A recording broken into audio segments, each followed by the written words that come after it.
warahmatullahi wabarakatuh. Bismillahirrahmanirrahim. Alhamdulillahirabbil alamin. Wassalatu wassalamu ala asrofil anbiya'i wal mursalin wa ala alihi wa sahbihi ajma'in. Amma ba'd.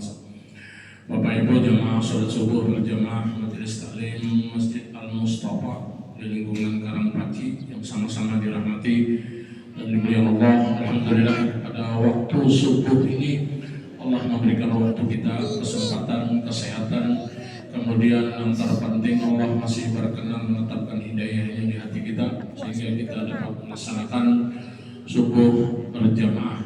Selepas subuh ini kita isi dengan musyawarah, memutalahi, mengkaji, mempelajari ilmu yang fardu ain, ilmu yang menambah takut kita kepada Allah Subhanahu wa taala, ilmu memperbaiki ibadah zahir batin kita, ilmu yang membicarakan perkara yang dihalalkan dan diharamkan Allah Subhanahu wa taala.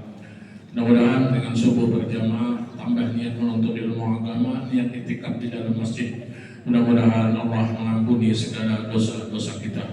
Allah mengampuni dosa kedua orang tua kita hidup atau yang telah wafat, dosa guru-guru kita semua, dosa keluarga kita semua, bahkan dosa jiran-jiran tetangga kita, mendapatkan ampunan daripada Allah Subhanahu wa taala. Dan mudah-mudahan Allah mengabulkan seluruh hajat, doa dan harapan kita semua, khususnya hajat akhirat dengan dimatikan kita, diwafatkan kita, orang tua kita semua, ahli keluarga kita, kaum muslimin dan muslimat, khususnya jamaah Masjid Al-Mustafa, semuanya dalam keadaan husnul khotimah, dalam keadaan husnul khotimah, dalam keadaan husnul khotimah. Amin ya rabbal alamin.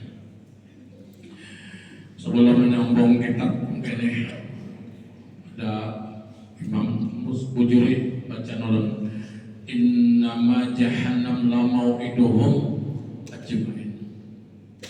Di Quran ujar Allah, sesungguhnya kita hadir di dan semuanya akan pasti masuk ke dalam neraka jahanam. Ulangi, wa innama jahannam la mau'iduhum ajmain. Pian ulun semua akan masuk ke dalam neraka jahanam. Kemana larinya gitu? Ayat ini turun disampaikan Nabi kepada Sayyidina Abu Bakar. Abu Bakar pingsan mendengar ayat ini. Beberapa sahabat tidak sanggup karena saking takut hati mereka dengan sebutan neraka jahanam. Nah, di dalam sebuah kitab Al-Imam Ghazali memberi jalan kepada kita supaya jangan termasuk di dalam ayat Quran tersebut orang yang masuk ke dalam neraka jahanam. Yang kita tempuh, yang kita gawe harus hidup ini. Yang pertama ujar Imam Ghazali, jangan tinggalkan thalabul ilmi, menuntut ilmu agama. Kalau pian mengandalkan ibadah masih gugur di neraka jahanam. Kenapa di dalam kitab Zubat setiap amal yang pian kerjakan tanpa ilmu pasti ditolak dan tidak diterima. Itu sebagai sebutin Allah sampai salah itu satu rukun pian di akhirat akan disiksa. Ulangi, subuh kita gawe sudah salah satu rukun disiksa di akhirat. Makanya ibadah karena menjamin melepaskan diri kita dari neraka. Yang bisa menjamin melepaskan diri dari neraka itu satu, menuntut ilmu. Alhamdulillah, yang tinggalkan majelis ilmu. Satu, kita lanjutkan waktu. Yang kedua, dari Imam Ghazali ke suratul sedekah, memperbanyak sedekah. Usahakan biar kalau ke masjid kadar kemampuan masing-masing. 1.000 sisa belanja, ibu-ibu nukar sisa nukar bawang selipkan masukkan ke jaringan masjid. Banyakin sedekah.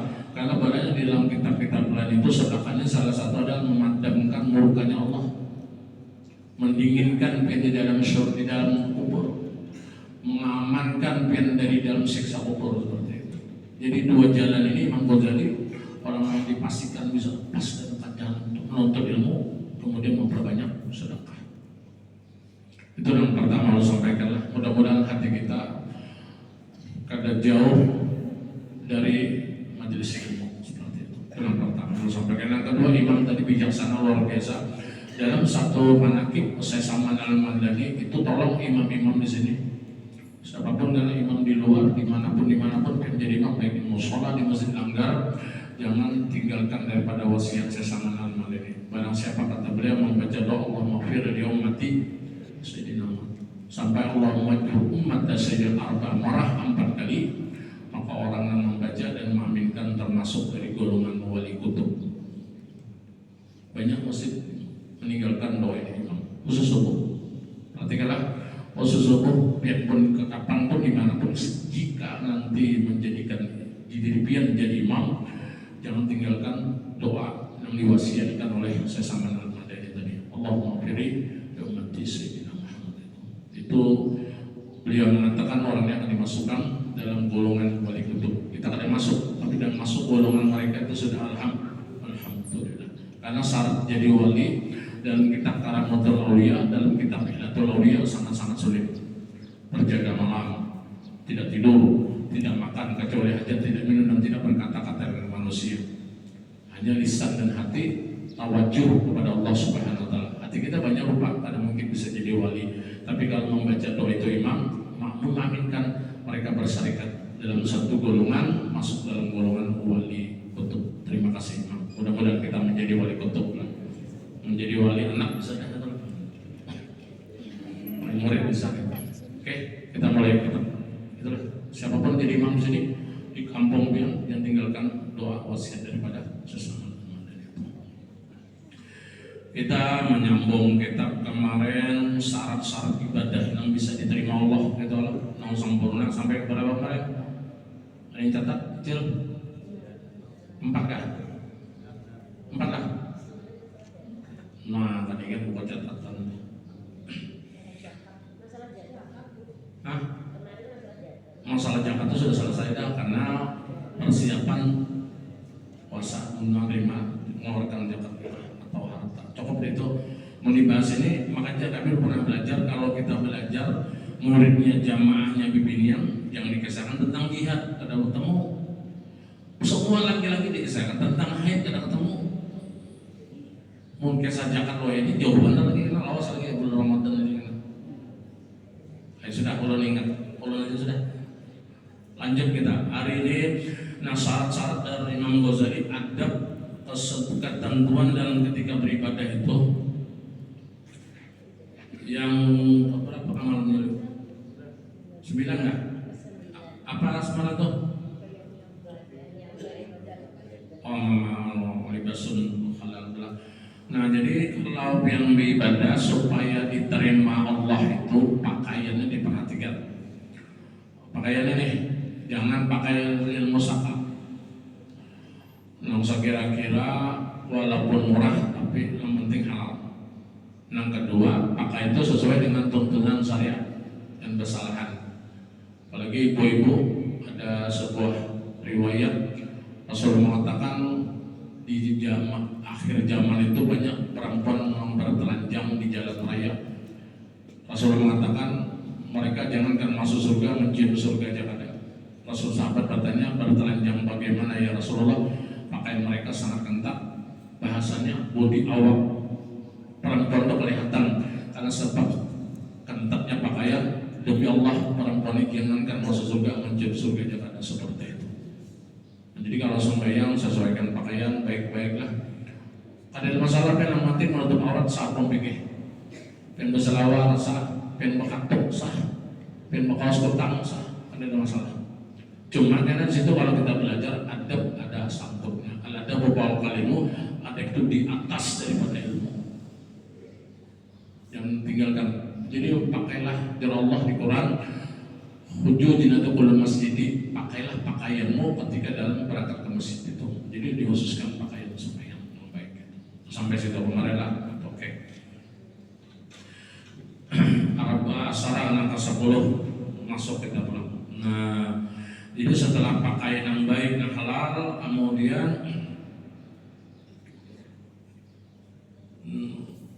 masih di angka 10, nah usahakan pakai haruman sedikit. Kalau yang beribadah itu sunnah. Karena dalam kitab Hidayatul Salikin apalagi kayak Bukhur ini ada dijelaskan ini sunnah kalau ada taklim, ada sembahyang, bahkan di dalam memandikan mayat itu sangat dituntut menghidupkan dupa ini. Itu dalam kitab. Ada mayat dimandikan hidup-hidupan, itu sunnah. Kita Bukhur kita nyambat sunnah di sini. Dupa ini sunnah dihidupkan. Itu dalam kitab Hidayatul Salikin. Setiap ibadah apapun bisa diiringi dengan bau haram seperti ini. Kalau misalnya pengen aku minyak haram lebih bagus lagi. Nah untuk hari Jumat sunnahnya minyak haramnya mereknya catat pen baik-baik, jangan merek lain supaya pahala itu sempurna. Kita Jumat pikir masih ukuran tak minyak haram. Jadi dalam kitab Sharathul Mustaqim untuk hari Jumat disunahkan minyak haram itu mereknya kasturi. Kasturi lah. Kasturi laki-laki gak pernah putus laki-laki. Kalau perempuan haram hukumnya berminyak haram, sama hukumnya berzina. Berapa laki-laki yang mencium ke masjid berminyak haram sama berzina. Berapa laki-laki yang mencium. Kalau di rumah silakan. Jangankan kasturi, sederung yang berminyak haram bagus lagi gitu. Asal di rumah. Lah, bibi ini parfumnya bukan tercium tetapi warna, paham? Warna. Esok baju putih, esok baju hijau, esok baju hitam, serahkan. Itu nama parfum bibi. Parfum bibi ini itu dilihat bukan tercium. Laki-laki parfumnya dicium. Nah untuk hari Jumat sunnahnya kasturi, itu sunnah sempurna. Jadi sunnah pas sekali hidup-hidupan. Oke, langkah 11. Nah ketiga yang beribadah itu apalagi kayak berzikir, berselawat, usahakanlah tempat itu jangan terlalu terang, jangan terlalu gelap. Karena terlalu terang ini dari Imam Ghazali memudarkan mata, meliarkan hati. Apalagi kayak sembahyang tuh sunnahnya gitu, sunnahnya di muka ini, berdiri di saf pertama. Rasulullah mengatakan seandainya umatku tahu tentang kelebihan saf pertama, mereka berbunuhan berebut. Saf pertama. Kenapa? Karena dalam kaidah hukum saf pertama itu yang setelah imam dituruni rahmat maka saf yang pertama, kedua yang mendapat rahmat dari sisi Allah Subhanahu wa taala. Imam kawat di saf pertama.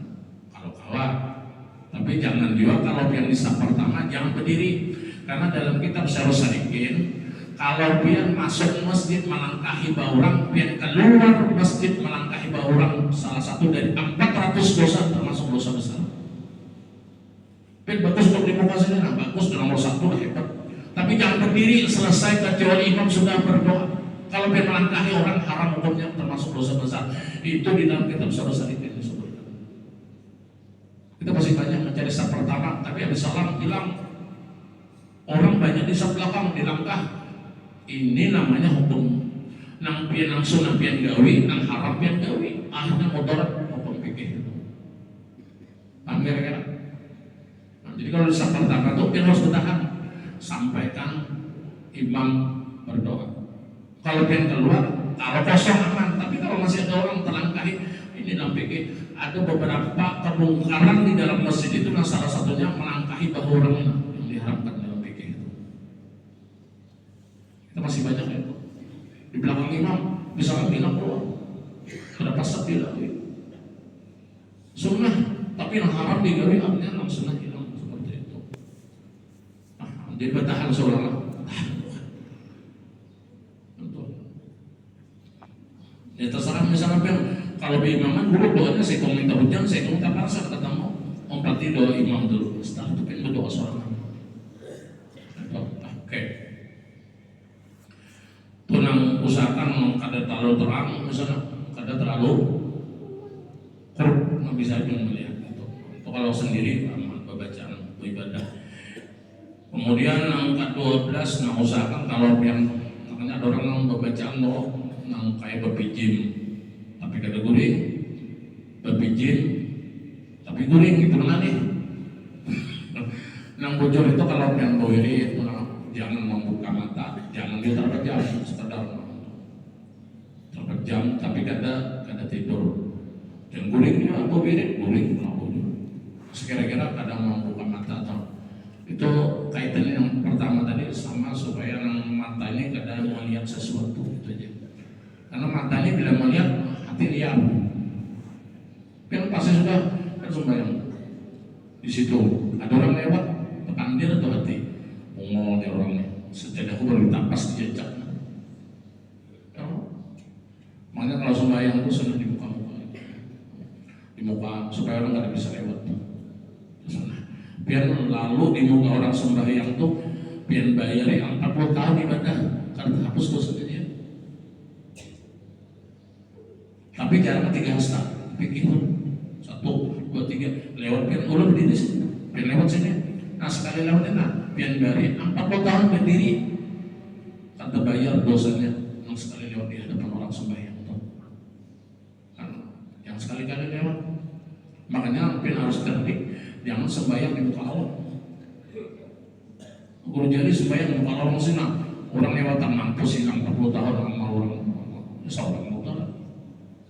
Yang sekira-kira sembahyang jangan mengganggu orang lewat seperti itu. Jadi dipejamkan mata. Kemudian dari Imam Ghazali lagi, nah ke-13. Kalau pian beribadah itu pian serupakan ibadah guru kita sama sempurna itu ibadah. Alhamdulillah. Ulangi, kalau pian beribadah itu ujar Imam Ghazali ibadahnya pian gawe itu serupakan dengan ibadah guru. Guru sembahyang kayak Pak, aku 4 guru, jangan. Aku baca Quran, 4 guru menyerupakan ibadah guru, artinya pian berkait di situ. Makanya ada satu masjid Indonesia itu bagus keterangan kitabnya luar biasa, menusuk orang menghantam model saking Allah itu bisa menerima. Ujar Imam Ghazali pahala itu karena salah satu sebab 5, nah salah satunya ada guru belajar. Mungkin malas untuk ilmu mandalkan ibadah jelaskan dapat pahala. Karena syarat dapat pahala itu 5. Jadi Imam Ghazali, nah salah satunya adalah basic guru. Nah ketika ibadah ini diserupakan dengan ibadah guru itu. Tapi guru yang siapa? Abdul Somad guru, Adi Hidayat guru. Yang disebut guru itu guru yang mau basir, yang pengen belajar berhadapan langsung. Perhatikan, kayak nabian berkumpul di padang masyar, alhamdulillah. Kumpul di sini. Ada yang mengatakan sampai 120.000 sak, ada yang mengatakan 12.000 sak. Rasulullah berdiri, berdiri deh, memberikan syafaat dengan izin Allah. Para ulama, para syuhada, para aulia, masing-masing memberikan pertolongan syafaat. Kira-kira Abu Syafaat itu memberi syafaat kepada pihak ulama tuh yang memberikan syafaat kepada pian itu lah satu Rasulullah, tapi Imam Jalaluddin As-Suyuti mengatakan Rasulullah pernah memberikan syafaat jika pian basic guru.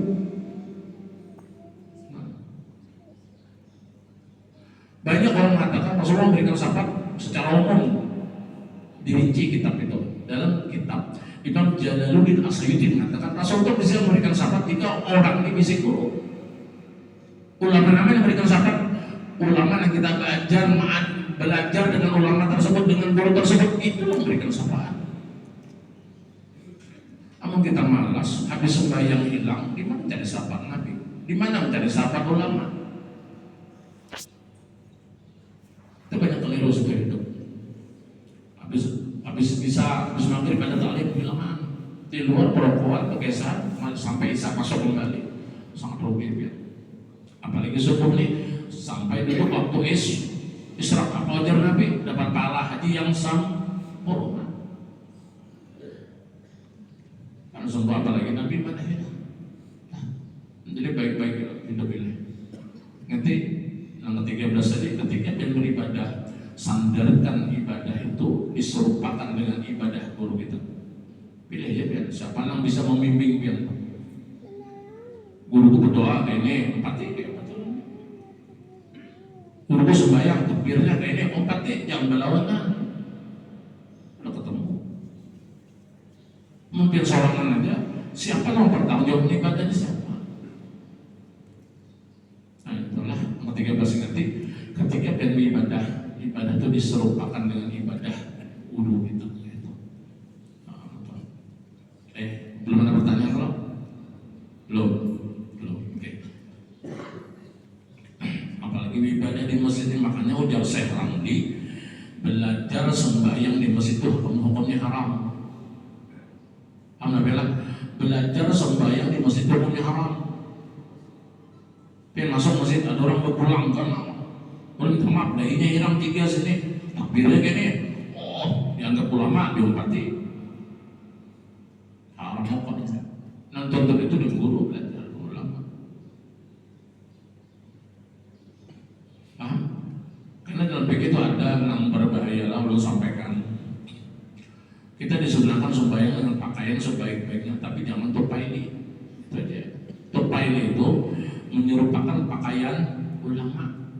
Tapi seorang bukan berilmu, haram ya. Kenapa diharapkan? Takutnya kalau kita ditanya orang, kadang menjawab, kadang bisa malu, hanya menjawab dengan akal, maka sesatlah orang ini. Jadi kalau sekali lagi itulah, kalau apapun ibadah belajar dengan guru baik-baik, belajar. Kayak sembahyang, apalagi sembahyang lepen punya cacat kan. Yang salah satu lah, yang cacat itu, yang dilaknat sembahyang itu, ketika membaca surah terbalik. Allahu Akbar, alam nasrah laka sadrak, rakaat pertama. Alam nasrah, rakaat kedua, dua, terbaliklah. Terbalik. Bilaknat kerukutnya. Itu salah satu tuh. Allahu Akbar, qul a'udzu birabbin nas, bingunglah surah apa lagi. Habis dah. Tamat kalimatnya dibaca langsung. Baca pulang qul a'udzu birabbin nas. Sama rakaat pertama juga boleh lah, tidak masalah. Beda dosa bilang Allahu Akbar, Yasin, Allahu Akbar sah. Makanya dalam fikih itu makruh sembahyang meninggalkan di rakaat pertama dan rakaat kedua surah ayat. Rakaat pertama amin, rukuk sujud, rukuk itu salah sembahyang. Makanya sampai ada satu ayat itu Yasin, Nun, Qaf, apa-apa. Berarti Ain, Qaf. Nah itu membaca surah terbalik tuh. Mungkin ada ilmu sih terbalik tuh. Kalau pernah sampai di satu masjid Al-Masrah imamnya akan kedua duha, aduh kayak apa? Sudah sunnahnya hilang. Sampai sekali dibaca nggak apa-apa. Surah itu pulang terbalik pulang membaca. Kemudian apa lagi yang dilarang? Kalau pengen sembahyang terus sambil nyambung kita pilih. Kalau pengen sembahyang tolong telah dalam kitab Kifayatul Ahyar juz 2 halaman 92 wa yaqra'u yusallu Nabi dimakruhkan orang itu sembahyang nang pakaian sembahyang itu ada gambar yang bernyawa, gambar burung, gambar manusia, biasa itu batik tuh, gambar batik periksa ada kan gambar binatang, bila ada gambar binatang jadi bos sembahyang. Itu bantal langgar kita di situ. Nah, kenapa baju itu? Jangan sampai dalam baju ketika bersembahyang itu ada gambar-gambar yang bernyawa. Itu dalam Kifayatul Ahyar juz 2 halaman 92. Hadis Nabi wa yaqra'u yusalli makruhkan orang tersembahyang ada gambar-gambar yang bernyawa. Nah, kalau ilmu insyaallah selamat. Mengkada belajar.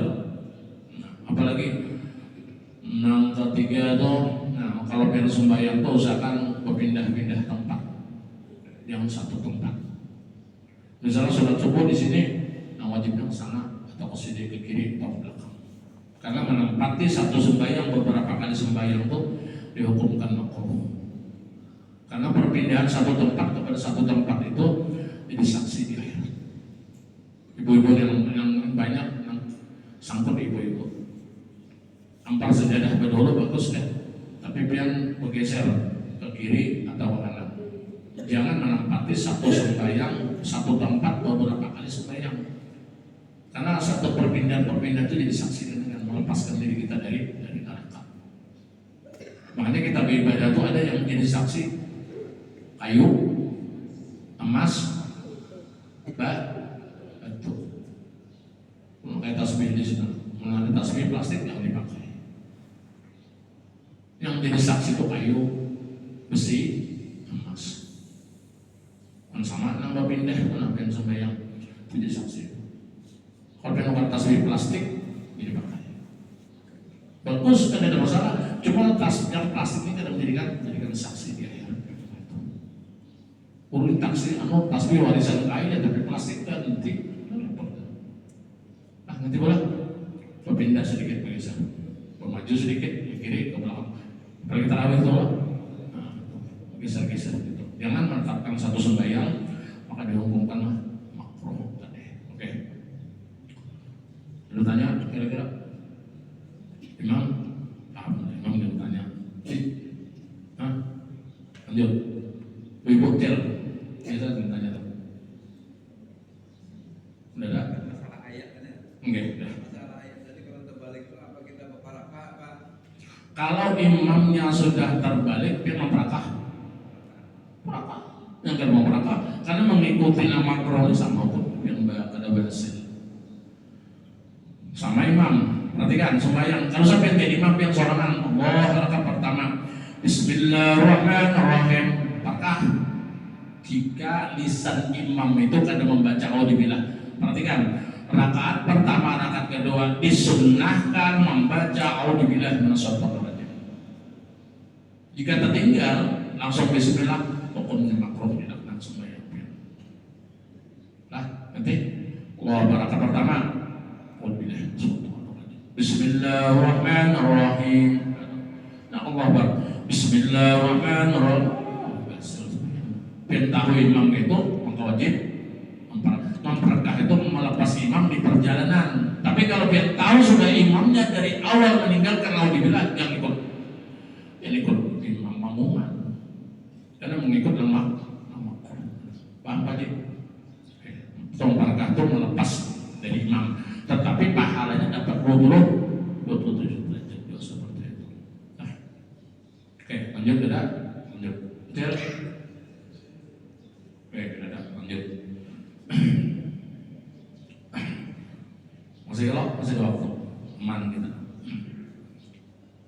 Kemudian apa tadi? Nah, menyerupakan guru adalah tasyarruf musain. Jadi kalau beribadah tuh ibadah sandarkan itu guru, aman ya. Mau tanggung jawab kan sudah, biar sembahyang yang sembahyang pun sampai guru selesai. Ini memang bodohnya betul, ini dasar kita ternyata. Kalau yang sembahyang, aku sembahyang, biar tanggung jawab kan ada. As-sholatuddin al-mudin penjuru sholati, ilmu agama, sholat agama, pandang sholatmu jangan dari mana kau ambil. Pun kita bersandar ke guru. Itu janganlah, itu yang ke-13 tadi, serupakan semua ibadah kita tuh. Aku ibadah kayak guru selesai. Atau cara jalannya bagus supaya sempurna. Makanya mau kada guru kacau hidup ini. Yang kada belajar sekali lagi. Tahu lah biar ayat tadi wa inna majahannam la mu'idu majamana itu. Nabi menjelaskan. Jadi ada suara batu gugur. Terus gitu. Sahabat bertanya, ya Rasulullah, suara apa itu? Ujar Nabi. Kalau menjawab, menangis Nabi nih. Karena Nabi sayang Muhammad. Rasulullah itu kalah kita sayang dengan orang tua kita. Orang tua atau anak, Rasulullah lebih sayang pada kita. Dengan kita ini kurang apa sayang. Mendengar suara itu, banyak sahabat mendengar sampai 3 orang bertanya. Baru Nabi menjawab itu nangis Nabi. Bicara Nabi, ya Rasul, sahabatku itu batu yang gugur dari atas neraka jarak turun ke bawah. Masa perjalanan itu dari atas ke bawah itu 70.000 tahun panjangnya. Kamu biar kada menuntut ilmu kayak apa? Seandainya diri kita ini nak gugur dari atas ke bawah, perjalanannya 70.000 tahun belum sampai ke bawah. Siapa yang mengangkat diri kita kena di atas di dalam neraka? Nah ini nang banyak kelirunya masyarakat itu meninggalkan majelis. Ada sebuah hadis yang diriwayatkan Imam Abu Dawud itu. Ya Rasulullah, ada seorang golongan satu kelompok yang sembahyang di mihrab sini. Apa ya? Bukan di sini, bukan di rumah, tapi dibuka imam tuh berdiri, orang berikutnya sembahyang sampai subuh, siangnya puasa sampai kurus tubuh orangnya. Demi Allah kata Nabi, orang ini celaka ya. Kenapa? Ini meninggalkan dari majelis orang soleh di situ. Mungkin menjalankan ibadah jangan iringi dengan ibadah. Makanya kalau pun menyenangkan hati Nabi cuma 3, perhatikan baik-baik. Senangkan hati Nabi, jangan mendurhakai Nabi. Menyenangkan hati Nabi 1, menuntut ilmu. Nabi senang dengan kita. Yang kedua, ibadah wajib disertakan ibadah sunnah. Dia sunnah ditinggal. Buka dalam kitab, kalau mengerjakan ibadah sunnah 1, taqarrub Allah, bisa dekat kepada Allah. 2, tahartul qalbi, membersih hati pian. Kalau kita hanya mengerjakan ibadah wajib, hati kita makin kotor.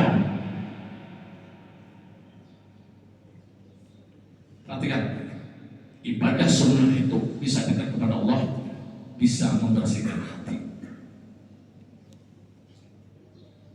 2, ada kepada Nabi tadi, menuntut ilmu. 2, kerjakan ibadah wajib, tapi sertakan ibadah sunnah. Yang banyak keliru itu di subuh. Perhatikan baik-baiklah, ini subuh ini. Setengah jam sebelum subuh itu kan ada waktu sembahyang. Sembahyang apa lagi? Selain tobat, masuk lagi. Ini banyak yang perhatikan, masuk lagi 5 kali salam, sembahyang apa? Waktu, ingati, waktu setengah jam sebelum subuh itu kan ada waktu lagi sembahyang. Kecuali kalau sunat masjid, tahiyatul masjid. Jika masuk wudunya kada belum kering, maka gawe sunat wudu. Jangan gawe yang lain lagi. Ini setengah 5 menit lagi aja kebet sembahyang. Ini keliru. Perasaannya banyak ibadah sunnah gawe. Ilmunya kada ada, rusak bersalahan seperti itu. Untuk ilmu. Yang kedua, ibadah wajib disertakan ibadah sunnah. Yang ketiga, maksiat tinggalkan secara zahir dan batin. Kami senang kita. Untuk ilmu, ibadah wajib sunnah, tapi berjalan masih jalur pendek. Nabi sakit hati melihat ibu-ibu masih nyona membuka kerudung sesapu di muka rumah. Ada mau gak aurat, dan kita pikir semua aurat itu busuk dulu, yang wajib ditutup. Subuh ini sampai ke stadion dengan nanti melihat hijau putih hitam terlihat situ. Lah mana? Ngerti kalau yang menyenangkan Nabi 3, menuntut ilmu, ibadah wajib dan sunnah disertakan, kemudian dosa tinggalkan. Nabi senang dengan kita. Tapi satu yang langgar, Nabi akan menangis di hadapan Allah Subhanahu memintakan kita. Utamanya menuntut ilmu dia tinggalkan. Oke, sedikit lagi lah. Ada? Oh, tidak. Oke. PC kita sudah tentu kalau udah, alhamdulillah. Nah itu sebutlah pengen Bihur pengen sembahyang sini bawa duit, Isa ke sini bawa duit. Ya Allah, ada kemampuan. Aku guru ajar, ada dengar hadis, anak perkataan sedekah yang paling baik itu, yang paling ringan itu adalah dengan senyuman, tapi jangan senyum terus. Dan guru jadi caranya aku pengen aja senyumin dan sahabat pahala itu sudah. Tapi kadar pahalanya kan seberapa.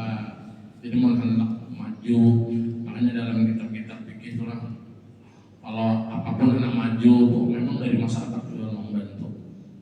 Jadi kita ada hajatan gitu. Apalagi masjid inilah dalam kitab Bughyatul Mutarassidin, dalam kitab Nasrulibad, gitu. Dalam kitab Syarh Salikin ada masjid ini. Makanya ada dalam fikih itu makruh sembahyang jika masjid satu tanah rampasan, tanah tepi rampas, dibangun masjid makruh. 2, tanah itu adalah gadaian Terus itu tergadai tanahnya diambil, dibangun masjid, maka sembahyang situ. Maksud batin bisa pikir dapat pahala. Yang ketiga, jika masjid itu pengelolaannya namanya jaga. Kalau dalam kitab-kitab fikih itu, makanya dalam fikih itu ada gasab. Kalau pengen belajar gasab, ini perhatikan baik-baik lah supaya jangan keliru kita, jangan terlanggar tuh. Karena pengurus ini bisa membawa makmur masjid, tapi bisa membawa ke dalam neraka semua jamaah. Pengurus yang ngerti fikih itu namanya gasab. Misalnya lu datang ini, datang membawa duit 100 juta. Ulun yang bawa duit 100 juta, jalur 100 juta ini tolong sampai pengurus, tolong 100 juta ini tukarkan kipas tangan nih, pasangan. Cocok lah kira-kira 100 juta untuk kipas tangan. Paling 1,5 juta nonton di pasar pagi. Kemana lebih tuh? Pengen gunakan ke lain haram tuh. Makanya lebih kita ada gasab. Nah gasab itu pengurus, ulun datang bawa 100 juta, jalur itu tukarkan kipas tangan 100 juta. Wajar pengurus, wah kemana 100 juta impak masjid. Ada 2 orang lagi kipasnya sebenarnya. Wajar pengurus gini, kayak apa kami tukarkan sedapat mungkin, sisanya kami gunakan ke lain, aman wakaf orang juga. Tapi kalau kada gasab, jangan merubah wakaf, jangan merubah wakaf orang, pengen merubah haram hukumnya. Intinya lah, begitu gasab. Makanya gasab tuh kurang menjulung ini untuk cek masjid yang sudah dicek untuk apa lagi? Pengurus berpandir kayak apa? Kita arahkan ke lain sesuai kebutuhan masjid. Ujar nang menyumbang wakaf tadi terserah. Tapi kalau yang ada bedian untuk itu aja jangan dirubah. Karena wakaf itu mengikat. Kalau lain kayak impak, sedekah aman. Makanya di kotak-kotak masjid itu jangan ada tulisan wakaf. Jangan impak atau sedekah. Artinya penggunaannya bebas. Karena dalam kitab itu wakaf masjidnya haram dibawa keluar. Rumah para masjid bakawinnya dipakai. Wakaf haram. Tikar dipakai haram seperti itu. Kan kira-kira ujar misalnya datang ke ini 100 juta untuk nukar sejadah. Sejadah sudah ada.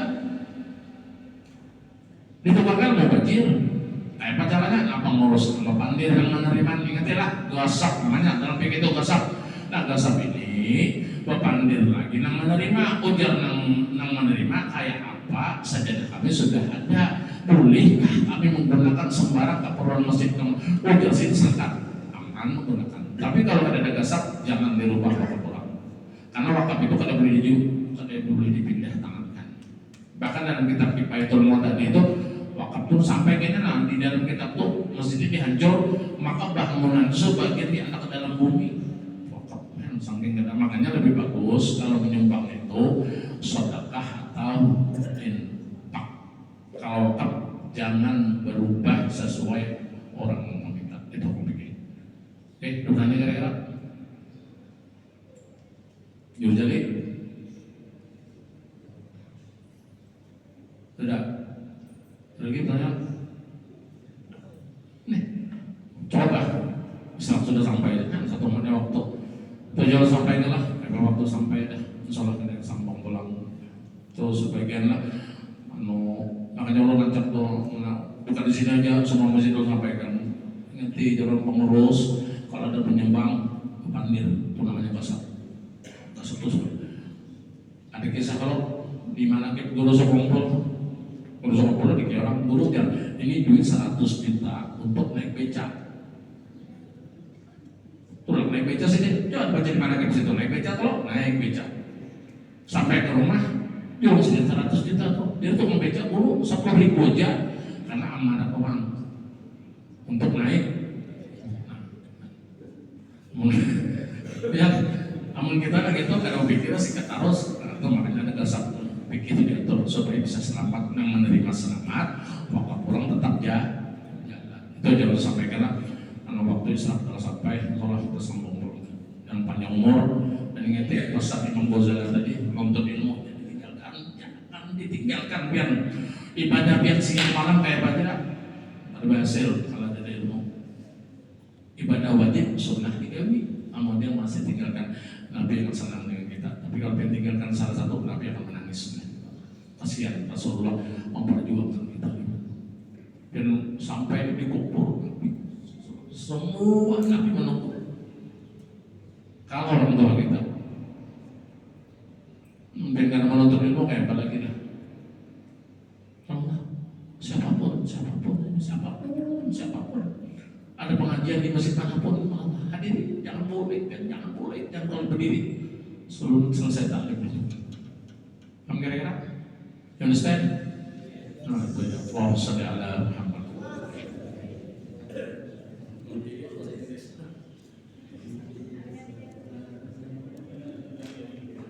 Ya Rasulullah,